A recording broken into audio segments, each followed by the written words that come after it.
같은 본문 가지고 5번째 시간이네요. 우리는 이 본문을 통해서 지금까지 4가지 교훈을 받았습니다. 그 첫 번째는 지도자는 어떤 일 앞에서도 조급하게 화를 내서는 안 된다. 그리고 그 둘째는 조급하게 화를 내지 않기 위해서는 교만하지 말고 겸손해야 한다. 그리고 그 세 번째 교훈은 그렇다고 실수한 사람 보면 무조건 저 사람 교만한 사람이야 라고 판단만 할 것이 아니라 실수는 누구나 할 수 있다는 사실 기억하면서 실수한 사람을 위로해주고 또 그 사람을 사랑해줄 뿐만 아니라 무엇보다 그 사람을 위해 기도해 줄 수 있어야 한다는 것이었습니다. 그리고 바로 지난 시간 4번째 교훈은 가르침을 받고 인도함을 받는 자들은 그들을 가르치고 인도하는 자들을 어떤 경우에도 존경하고 사랑하고 순종할 수 있어야 한다는 것 말씀드렸어요. 자, 그렇다면 오늘 본문을 통해 얻을 수 있는 또 한 가지 교훈, 5번째 교훈은 무엇일까요?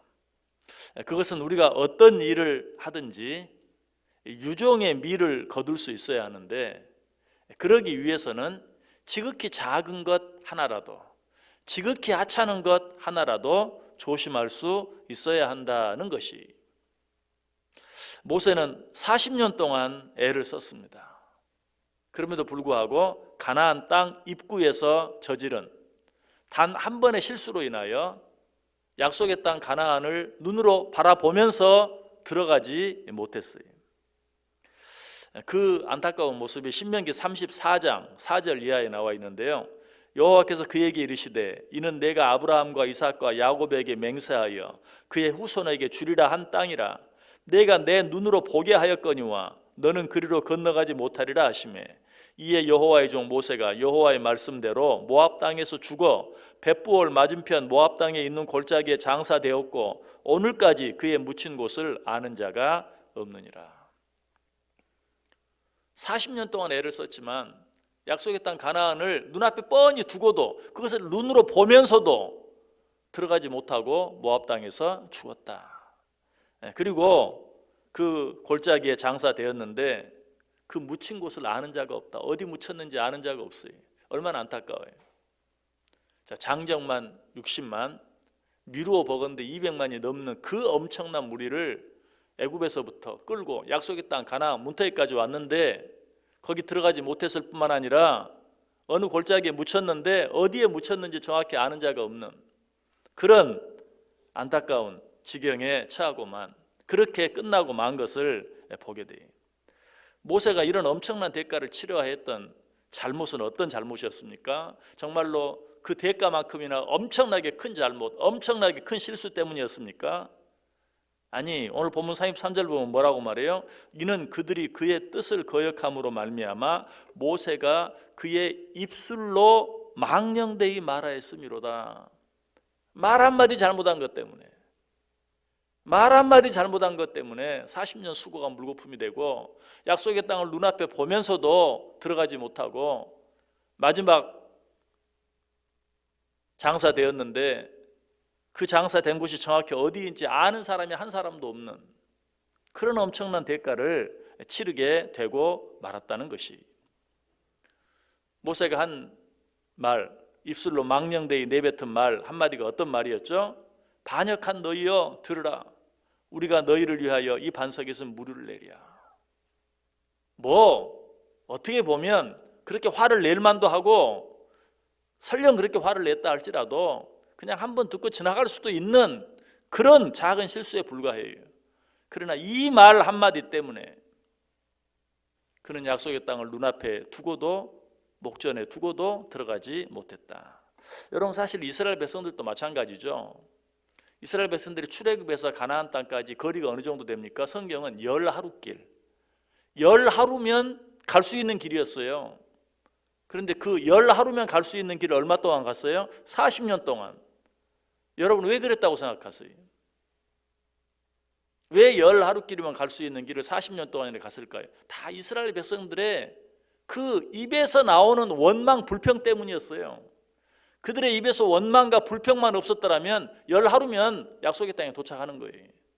그런데 무슨 일만 있으면 입으로 원망하고 입으로 불평하고 그것 때문에 40년 동안이나 그들은 광야에서 헤매야만 했다는 것이, 하나님은 이걸 아셨어요.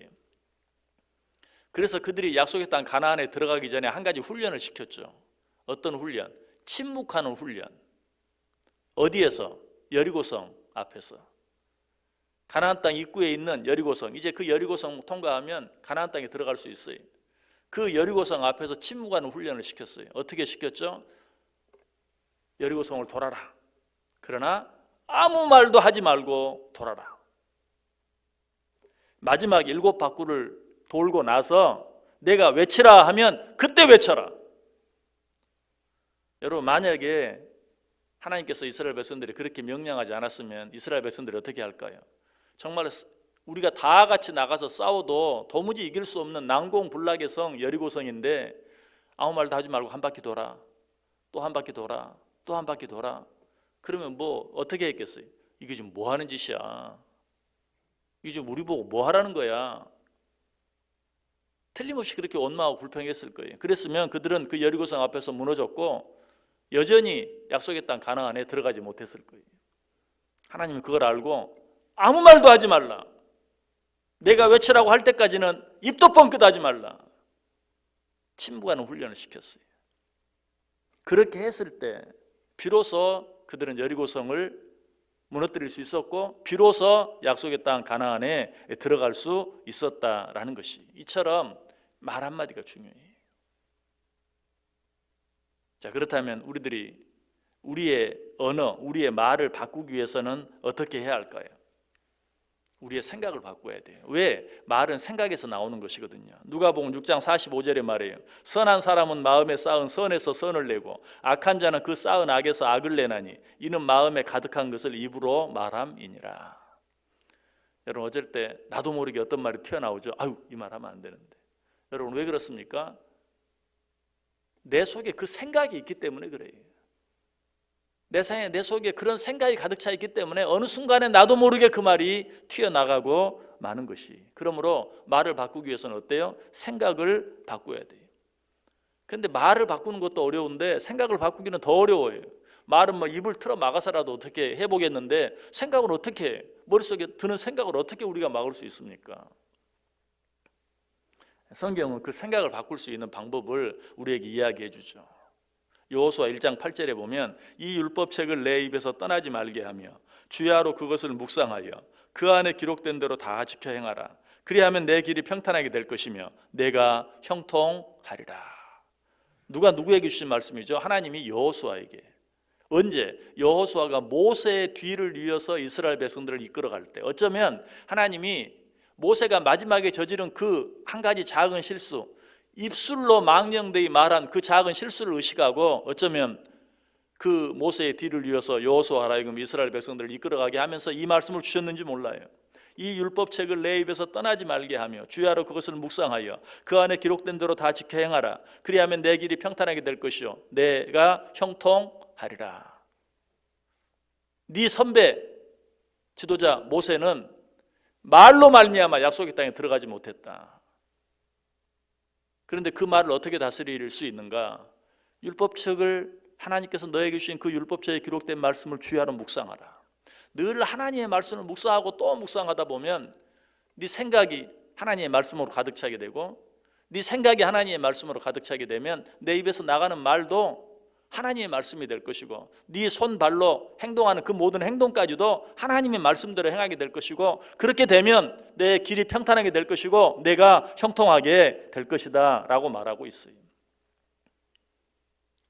모세도 하나님께서 그에게 주신 말씀을 주야로 묵상하고 그 말씀대로만 행했다면 어떤 말씀이었죠? 이 지팡이로 반석을 명하여 물을 내라 는 그 하나님의 말씀을 묵상하고 또 묵상하고 그 말씀대로 행했다면 그런 실수를 하지 않았을 거예요.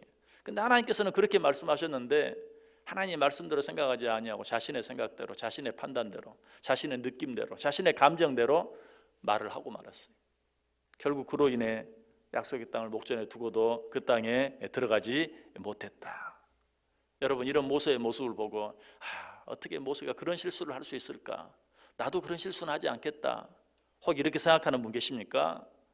우리 가운데 그렇게 생각하고 그렇게 말할 수 있는 사람은 아무도 없어요. 여러분, 성경이 모세를 향해서 뭐라고 말합니까? 모세는 그 온유함이 지면의 모든 사람보다 더 뛰어났다라고 말하고 있어요. 모세가 뭐 화를 냈다고 하니까 아유, 얼마나 성질이 더러워서. 아니, 성경은 모세의 온유함은 지면의 이 세상의 그 어떤 사람보다 더 뛰어났다. 그럼에도 불구하고 그런 실수를 했어요. 하나님의 말씀을 주야로 묵상하지 아니하고 하나님의 말씀대로 행하지 아니하면 누구나도 그런 실수를 저지를 수밖에 없어요. 그러므로 우리는 늘 어떤 기도를 하나님께 드려야 할까요? 시편 141편 3절에 있는 기도. 여호와여, 내 입에 파수꾼을 세우시고 내 입술의 문을 지키소서. 특별히 새벽마다, 하루의 첫 시간마다 하나님 앞에 나와 새벽 기도를 드리는 여러분들, 여러분 이 기도를 꼭 빼지 말고 드리세요. 여호와여, 내 입에 파수꾼을 세우시고 내 입술의 문을 지키소서. 여러분, 오늘 또 해야 될 기도 제목이 많이 있죠. 여러분 가지고 있는 기도의 제목들 많이 있죠. 여러분, 그러나 그 어떤 기도 제목보다도 가장 먼저 빼지 말고 해야 될 기도, 오늘 하루 살아가는데 내 입에 파수꾼을 세워주옵소서, 내 입술의 문을 지켜주옵소서. 아무것도 아닌 것 같지만 그것 내가 제대로 지키지 못하면 모든 것이 다 헛수고가 됩니다. 어쩌면 오늘 하루 애를 쓰고 수고해도 오늘 하루를 마치는 그 시간에 말 한마디 실수해버리면 다 엎어지고 맙니다. 아니, 내가 지금까지 살아오면서 애쓰고 수고한 모든 것들, 내가 말 한마디로 다 물거품을 만들어 볼 수 있다는 사실을 생각하고 여호와여, 내 입에 파수꾼을 세우시고 내 입술의 문을 지키소서. 내 입술로 망령되이 말하지 않게 해주옵소서 라고 기도할 수 있어야 돼요. 오늘도 이렇게 하나님께 기도하고 오늘 하루를 시작하고 하루를 마침으로 말미암아 저 여러분의 수고가 헛되지 아니하고 아름다운 열매, 30배, 60배, 100배 아름다운 열매로 결실하는 복된 하루뿐만 아니라 복된 우리 인생 전체가 되어줄 수 있기를 주님의 이름으로 간절히 축원합니다.